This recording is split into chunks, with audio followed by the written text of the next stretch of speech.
Eh bien bonjour, aujourd'hui on se retrouve dans une vidéo un petit peu particulière puisque je ne suis pas dans mon salon cocooning mais dans un canapé cocooning avec une très grande chanteuse de la chanson française. Je parle bien évidemment de Céline Dion, tout le monde l'a reconnue. Donc en fait on est ici, donc pas avec Céline mais avec Maro Loud. Ça se ressemble un peu phonétiquement et visuellement déjà. On est ici parce que donc son album est sorti vendredi 14 et il y a une petite soirée, un petit concert et tout ça et je me suis dit que ça pouvait être hyper sympa de faire une vidéo ensemble et de parler d'un sujet qui me plaît, qui est les femmes. Et je crois que tu en es une. Ouais, je crois aussi. Voilà, moi aussi. J'ai des doutes des fois, mais je pense que moi je suis aussi, une femme. concernant, j'ai des doutes, tu vois. Donc comme quoi, tu vois. Et vu que t'es chanteuse et que moi je fus chanteuse il y a un petit temps, j'avais envie de parler un petit peu de la place de la femme dans ce milieu-là. En fait, je me demande comment ça se passe dans ce milieu-là, du rap game, tu vois. Et toi, comment tu te sens là-dedans? Est-ce que tu sens qu'il y a une vraie différence en tant que femme, homme ou... Ouais, forcément. Oui, on la ressent. En fait, au début, j'avais pas ce jugement-là, en fait, tout simplement. Beaucoup de personnes me le disaient, mais bon, j'étais en mode non, pas du tout, je vois pas de quoi vous parlez. Être une femme, un homme, c'est exactement pareil. Et si tu veux, avec le temps, tu vois, mon jugement a un petit peu changé. Et je me rends compte qu'en fait, ouais, c'est quand même compliqué parce que c'est déjà un monde machiste un peu déjà, tu vois. C'est vraiment en mode le rap, c'est que pour les mecs, pas de place pour les meufs, tu vois. Mais j'ai l'impression que ça bouge un peu quand même, non? Ça bouge, c'est nous qui faisons bouger les choses, en fait. Clair, tu vois, on le fait pas pour nous et ils le font encore moins pour nous, tu vois. Mais forcément, s'il y a une meuf qui cartonne, ils vont pas non plus hésiter à demander un feat, tu vois. En quoi tu sens que c'est vraiment différent? Bah côté relationnel déjà, tu vois, c'est pas pareil. Les rappeurs, ils vont être à toutes les soirées ensemble, tous les snaps ensemble, tu vois. Ça m'est même déjà arrivé, j'en ai déjà parlé une fois en interview, tu vois, j'ai déjà demandé à ce qu'on vienne à un de mes planètes rap, j'ai demandé à ce qu'on vienne à l'Olympia, à un artiste, bon, j'ai pas besoin de citer l'artiste que c'est, mais j'ai déjà demandé et on m'a dit que c'était pas possible parce qu'il y avait ça ou ça à faire et que pendant une semaine ou deux, il serait pas là, tu vois. Et au final, 3 jours après, il est aux planètes rap d'un autre que mais, tu vois, d'un autre artiste. Donc là, tu te dis, bah putain, relou en fait. Tu vois. Mais est-ce que du coup maintenant t'oses moins proposer? Bah j'ai jamais déjà osé vraiment, pas osé mais genre j'ai du mal déjà à demander. Je suis pas de nature comme ça. Te plaît. Non c'est plus fort que moi. Donc je vais passer soit par la maison de distrib, soit par mon producteur, tu vois. Mais moi en tout cas de moi-même j'ai beaucoup de mal. Mais pourquoi? Je demande quand il y a un feeling déjà avec la personne, que je connais la personne, je me vois mal envoyer un message. Salut, ça va, j'aime bien ce que tu fais, ça te dirait un feat? Impossible. Alors en plus si on me dit non, alors là c'est mort. Oui, je vais devoir insulter la personne, c'est obligé, il n'y a pas d'autre issue. Après c'est genre je me mets sous ma couette, je ne bouge plus et j'attends que le truc s'oublie. Des meufs, artistes, pas forcément chanteuses, mais qui t'inspirent vraiment. Tout domaine confondu, quoi, même en tant qu'actrice ou n'importe, ou femme tout court. Je vais éviter de dire ma mère parce que ça fait un peu trop bateau, donc ça c'est la base. De toute façon, elle m'a plus qu'inspirée, tu vois. J'essaye d'être au maximum comme elle. Mais c'est vrai qu'en dehors de ma maman, Diams m'a beaucoup influencée, m'a beaucoup donné envie aussi d'être chanteuse, rappeuse, quoi. Et pourquoi? Parce qu'elle représentait pour moi, tu vois. En fait, quand j'ai connu Diams, déjà j'avais 8-9 ans. Tu l'as connue? Non, quand je l'ai connue, quand j'ai connu sa musique. Parce que j'aurais été très jalouse. Vraiment, non, j'avais 8-9 ans parce que j'ai une grande sœur qui était ouf de Diams, tu vois. Je suis allée à un de ses concerts lorsqu'elle est venue à Strasbourg et tout. Et je sais pas, en fait, elle faisait grave femme forte, en fait. Elle arrivait à vendre plus que n'importe quel autre rappeur, que n'importe quel autre chanteur, limite, tu vois, même que ce soit de la variété, peu importe. Et c'est vrai que je me disais, putain, c'est un truc de ouf, en fait, ce qu'elle est en train de faire, tu vois. Pour une nana, c'est... Ah, et ça t'a donné envie de... Ouais, carrément. Ouais. Mais c'est vrai que... Mais je connais pas d'autres rappeuses qui ont eu autant de succès qu'elle. Et je sais pas comment ça s'explique, en fait. Ces textes étaient à la hauteur d'un texte de mec, en fait. Du mec de cité, entre guillemets, à la ménagère, en fait. Tu vois, ça passait par tout le monde. Par les enfants, j'avais 8 ans, tu vois. Oui, non, mais c'est ça. Donc je pense qu'elle a, par son naturel, par son, tu vois, par son côté féministe aussi, tu vois, elle a réussi à cartonner comme ça, je pense. Quand je savais qu'elle allait arrêter de faire la musique, mais j'en ai beaucoup de potes à dire, elle s'est dit putain, ça fait chier. Et vraiment, on respecte et on trouve ça trop bien, si elle est heureuse et machin. Mais vraiment... Mais le petit côté égoïste en toi, il te dit putain... Ah, mais j'étais tellement fan de cette meuf. Est-ce qu'il y a des trucs dans le... Mais je l'ai rencontrée quand même. Mais non, raconte s'il te plaît, je veux juste être un peu jalouse et genre te regarder comme ça. Non, je l'ai rencontrée il y a un peu moins d'1 an, au Carrefour, dans le 16e. Ouais. Elle faisait ses courses et je faisais les miennes. J'étais genre choquée. Bon, je lui ai dit qu'ils étaient quand même après et tout, tu vois, et franchement, c'était des trucs de ouf. Et est-ce qu'il y a des trucs qui, dans le milieu de la musique, je dirais pas forcément dans le milieu du rap, mais dans le milieu de la musique, qui t'énervent ou qui te fatiguent, ou tu fais genre, oh putain, encore, tu vois, des trucs comme ça, où t'es un peu saoulé parfois? Je pense que c'est les polémiques, hein, de toute façon, tout ce que les gens peuvent dire sur toi, tu vois, tous les faux trucs, trucs, tous les commentaires, tout. En fait, tu sais, c'est quoi? C'est les réseaux qui me saoulent, en fait. Oui, mais alors ça, c'est pas le milieu. Ouais, mais c'est quand même le milieu, parce qu'au final, si ces réseaux sont devenus saoulants pour moi, c'est à cause de ce que je fais. Si j'étais pas chanteuse, les réseaux me saouleraient pas, en fait. C'est sûr, tu vois. Mais c'est tout ce que ça engendre, en fait, vu que maintenant, tu vois, ah, ben elle est comme ça, ah, ben elle est devenue comme ça, elle est un peu grossie, hein. C'est tout ça, en fait, qui fait que... C'est la première, ça va, deuxième. Ou juste en âme? Non, je pense être assez forte quand même mentalement pour que ça passe au-dessus de mes extensions. Mais juste ça te... Non, mais c'est clair qu'après c'est un jeu, hein, les réseaux sociaux. C'est... Enfin, moi aussi je le vois, tu vois, autrement, hein, quand t'es une meuf qui crée quelque chose, quel que soit l'art, forcément tu t'attises un peu, genre... Ah, tu vois, ce truc-là. C'est ça, même il y a certains comportements aussi avec les personnes que je peux rencontrer, tu vois.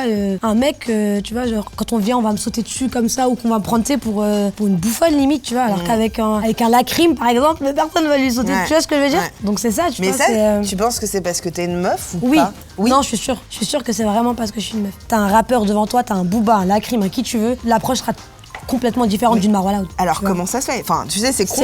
C'est le côté meuf. Et puis en plus, je suis très accessible comme personne. Et c'est bête parce qu'au final, celle qui, parmi d'autres, il y en a quand même qui sont accessibles aussi.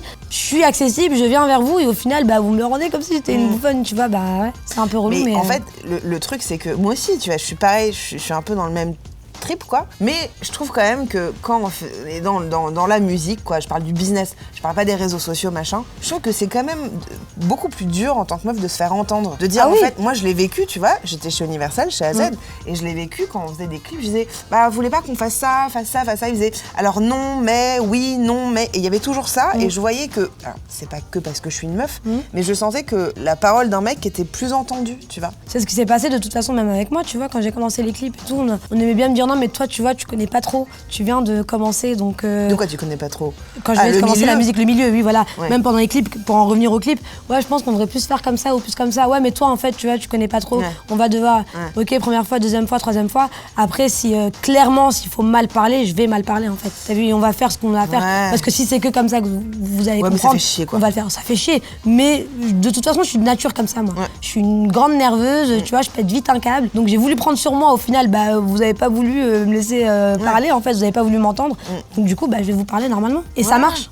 Et ça marche. Ah putain, mais c'est épuisant, quoi. Franchement, c'est fatigant. En fait, j'ai une question. Qui paraît une question con. Mais pourquoi tu fais de la musique? Par passion, déjà. De base, je chante depuis que j'ai parlé, limite, tu vois. Donc c'est vraiment par passion. Et après, parce que, t'as vu, comme on dit chez nous, la Hesse, pour toi, te fait travailler, tu vois. Tu vois, moi, mon papa, j'ai plus trop de contact avec lui depuis longtemps. Mes parents ont divorcé, j'avais 4 ans. Mon grand frère a vite quitté la maison. Donc on s'est retrouvés, tu sais, j'ai 4 sœurs, on s'est retrouvés à 5 filles avec notre maman.